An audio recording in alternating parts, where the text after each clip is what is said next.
When I walked into my house that night, I expected warmth, the familiar scent of vanilla candles, maybe even the soft hum of my wife watching one of her true crime shows. Instead, I got a sentence that shattered everything. "I'm not coming home tonight."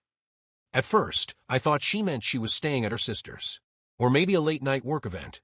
But then she turned to face me, her phone clutched a little too tightly, her bottom lip caught between her teeth, like she was holding something back. Something I wasn't supposed to know. I felt my stomach tighten, my heart hammering against my ribs. "What do you mean?" My voice came out steadier than I expected, but I could hear the edge to it. She hesitated. Then, with a sigh, she muttered, "I think we need a break." A break? From what? Our 10 years of marriage? Our home? The life we built together? Her phone buzzed in her hand. A name flashed across the screen, one I didn't recognize. My chest went cold. I took a step closer. She took one back. "Who is it?" I asked, my voice dangerously low. "Just a friend," she said too quickly. A friend. Right. That's when I saw it, the way she was already dressed to leave. A black dress she hadn't worn for me in years. The kind of perfume that didn't belong in our bedroom, but on a stranger's sheets. And worst of all, the lack of guilt in her eyes. She wasn't sorry. Not even a little. A sharp, bitter laugh bubbled up inside me. "So that's it. You're just leaving." She didn't even try to deny it. "I need something different. Something exciting." Like I was a stale piece of bread she'd grown tired of chewing. My hands clenched at my sides. Every muscle in my body screamed to react, to yell, to throw something, to demand answers. But deep down, I already knew. This wasn't a mistake. This wasn't a moment of weakness. This was planned, calculated. She had already left me long before she ever said the words. But what she didn't know, I wasn't just going to let her walk away. We used to be the couple everyone envied. The kind that finished each other's sentences, laughed at the same dumb inside jokes, and made even the most mundane days feel like an adventure. I remember the early years, Sunday mornings spent tangled in bed, whispering about our future between sips of coffee. Road trips with no destination, just her hand to mine, the windows down, and the world stretched out before us. We were happy. Or at least, I thought we were. But looking back, I should have seen the cracks. The way she stopped laughing at my jokes. How her goodnight kisses became quick, obligatory pecks instead of the lingering warmth they used to be. The way her phone, once left carelessly on the kitchen counter, now never left her side. I chalked it up to stress.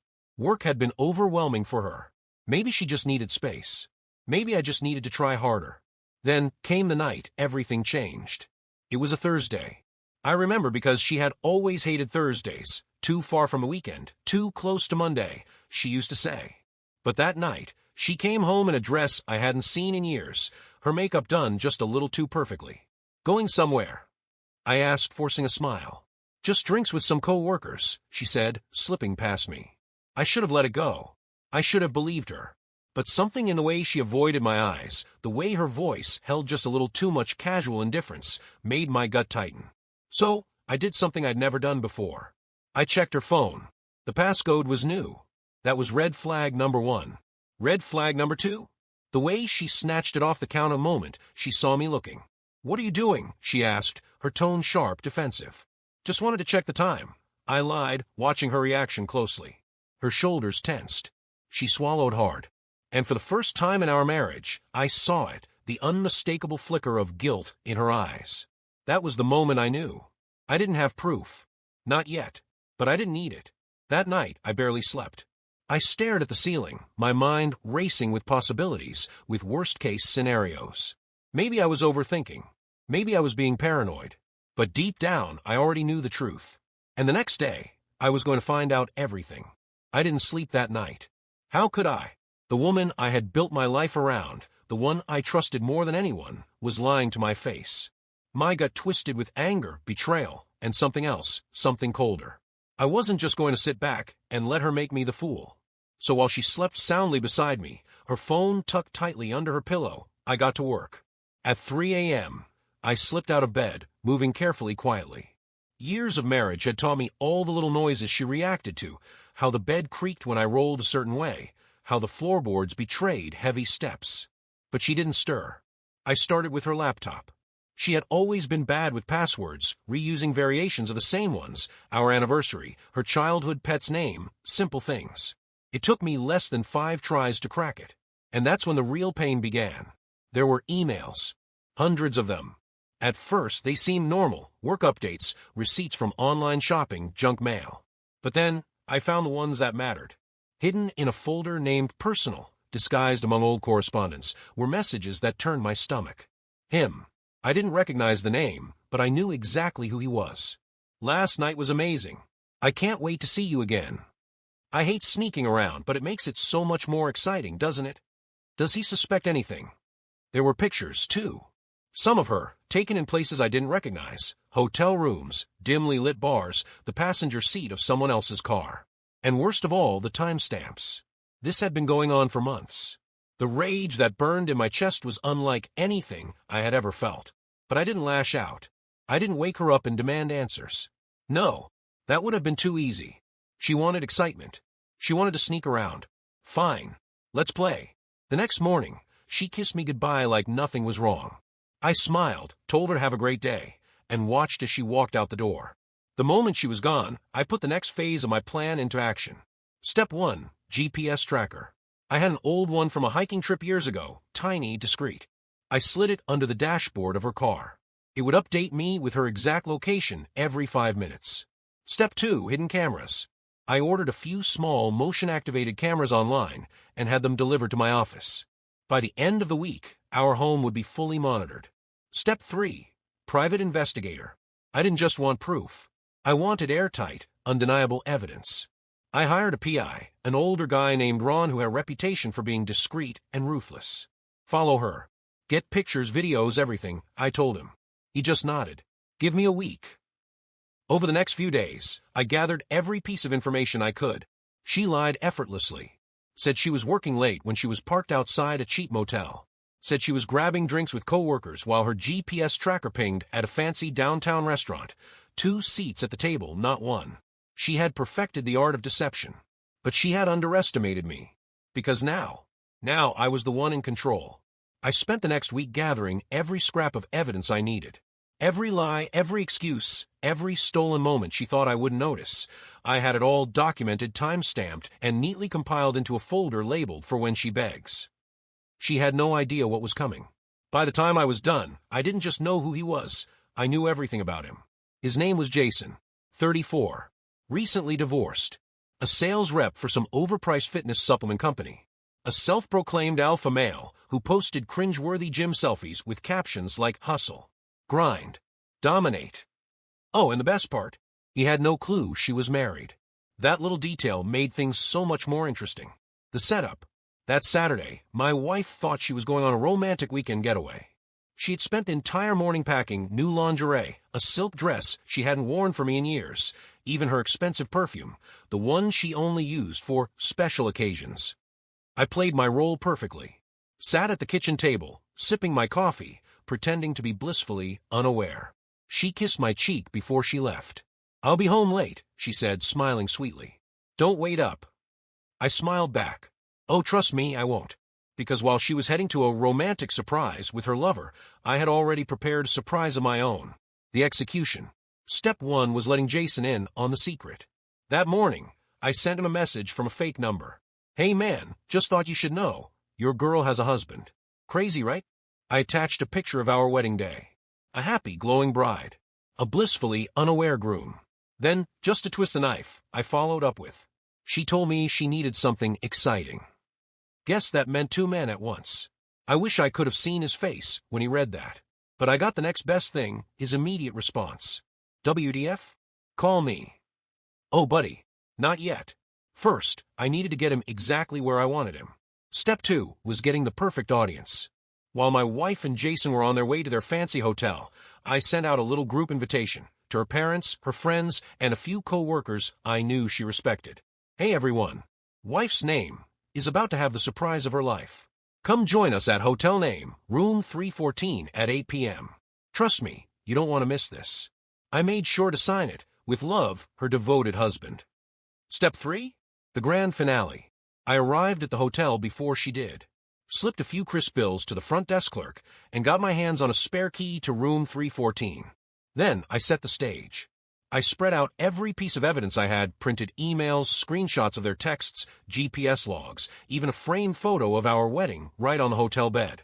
Then the finishing touch, I connected my laptop to the hotel TV and set up a nice little slideshow presentation with every photo of them together that my private investigator had gathered. Cheaters of the Year, a love story. By 7:50 p.m., the guests started arriving. Her parents were the first ones there. Confused. Curious. Then her best friend. Then 2 of her co-workers. By 7:59 p.m., I had a full audience. Perfect timing. Because at 8 o'clock sharp, my wife walked in hand with Jason. She was laughing at something he said, eyes full of excitement, until she saw me. And then she saw everyone else. Her face drained of color. Her grip on Jason's hand went limp. What's going on?" she stammered. Jason, still clueless, looked between us. "Babe, who are these people?" That's when the TV screen lit up. A picture of her and Jason, kissing in his car. Then another at a bar. A hotel lobby. Every secret meet-up. Every late night at work. Her mother gasped. Her best friend muttered, "Oh my God." Jason, he just turned to her, eyes blazing with fury. "You're married." She opened her mouth, closed it, tried to reach for him. "Jason, I can explain." He yanked his hand away, like she was toxic. "You told me you were single," he hissed, stepping back like she was some kind of disease. You made me think we had something real." She was shaking now, her eyes darting between him, me, and the growing crowd of spectators. I didn't mean. I just crossed my arms watching the show." Jason turned back to me, rage and embarrassment battling in his expression. "You set me up." I smiled. "No, I just told the truth. She's the one who set you up." Silence. Pure, agonizing silence. Then her mother started crying. Her father shook his head in disappointment. Her best friend? Filming everything. I turned to my wife, who now looked completely destroyed. "Surprise," I said coldly. She crumbled. Right there. Dropped to her knees, sobbing. "Please. I messed up," she whispered.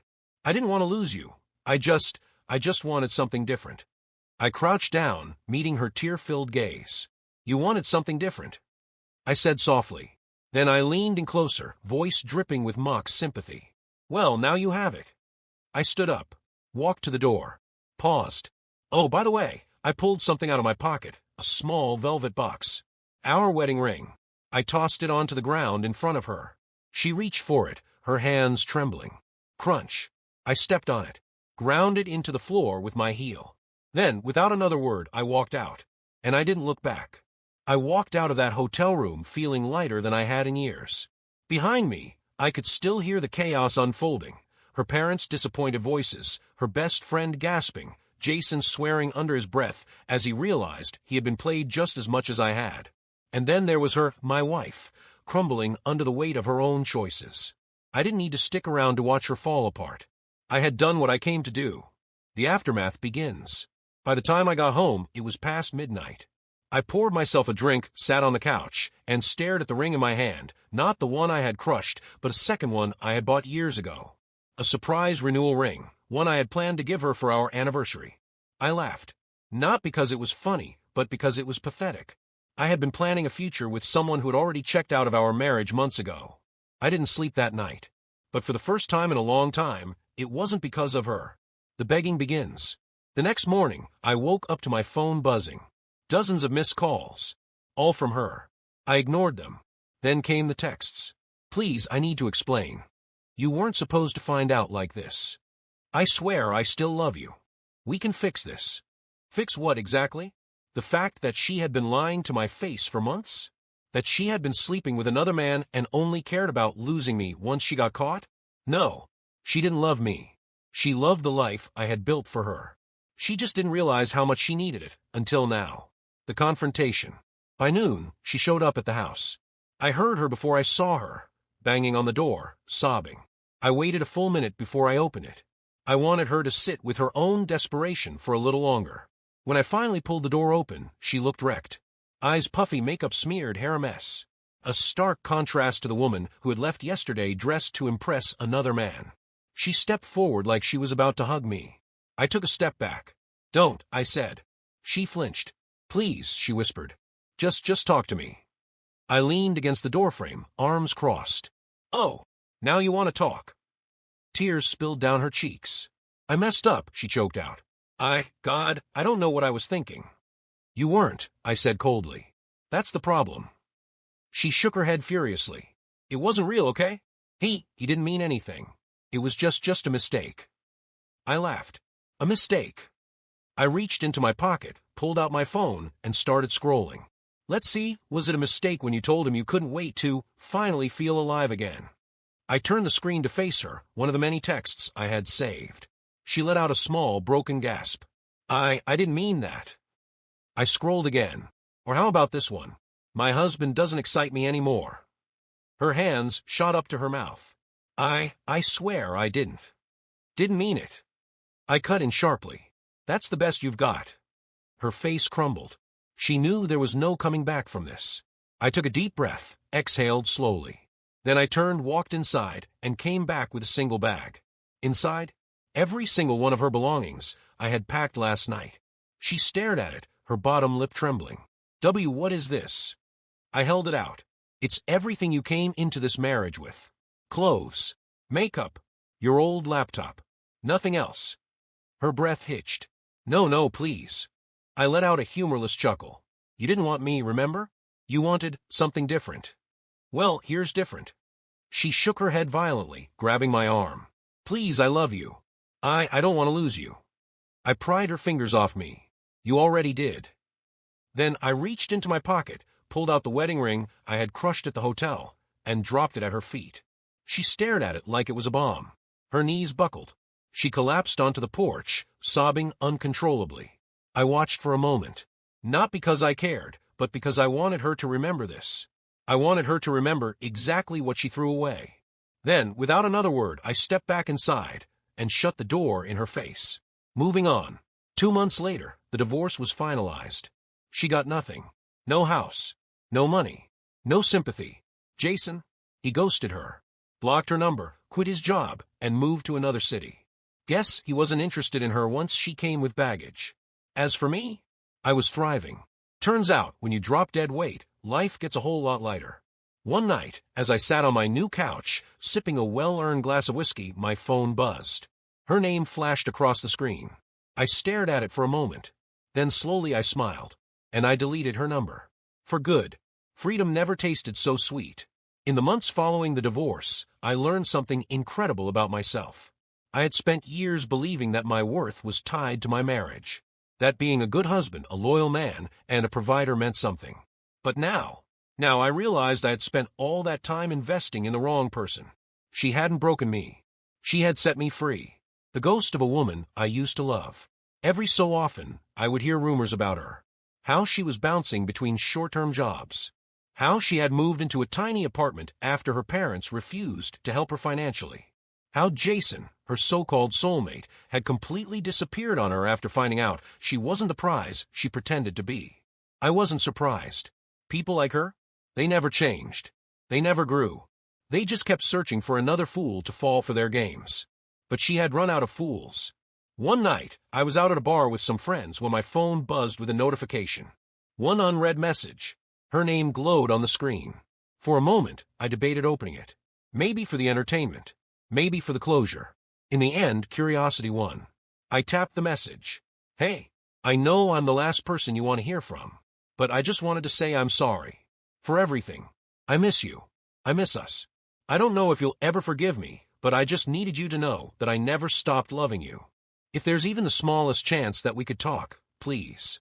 Just let me know." I laughed. Not out of anger. Not even out of amusement. Just pure disbelief. She had shattered our marriage, humiliated herself in front of everyone, lost everything I had given her, and now she wanted to play the regret card? I took another sip of my drink, let her words sit in the back of my mind for a moment. Then I deleted the message. No response. No reaction. Just silence. Because I had nothing left to say to her. Moving on, for real this time. By the time a full year had passed, my life was better than ever. The house, my house, was filled with new furniture, new energy, new people. I had reconnected with old friends. Found hobbies I had forgotten about. Traveled to places I always said I would visit one day, except this time I actually did it. And love. Well, let's just say, I wasn't in a rush. I dated. I met new women, went on adventures with people who actually value my time. But for the first time in my life, I wasn't chasing happiness. Because happiness wasn't something you found in another person. It was something you created for yourself. And I had finally done that. A fitting goodbye. One evening, as I stood on my balcony watching the sunset, a thought crossed my mind. A simple, quiet realization. I didn't hate her anymore. Not because she deserved my forgiveness, she didn't. But because she wasn't worth my energy. She had already lost everything. And me? I had gained my life back. I smirked, took a deep breath of the cool evening air, and finally let her go. For good. She thought she broke me. But in reality, she made me unstoppable.